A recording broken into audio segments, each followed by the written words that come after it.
તો સિદ્ધપુર નગરપાલિકાની આગામી સ્થાનિક સ્વરાજ્યની ચૂંટણીમાં રાજકીય માહોલ ગરમાયો છે, જેમાં ભાજપનો અત્યારથી જ દબદબો જોવા મળી રહ્યો છે।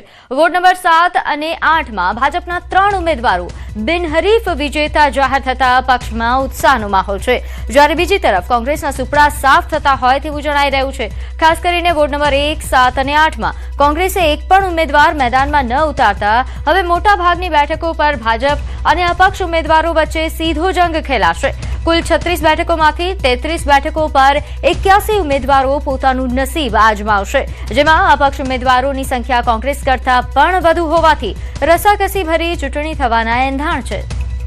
વધુ વિગત સાથે મારી સાથે સંવાદદાતા અશરફ જોડાઈ ગયા છે। અશરફ, સિદ્ધપુર પાલિકાની ચૂંટણીમાં આ વખતે કેવો માહોલ?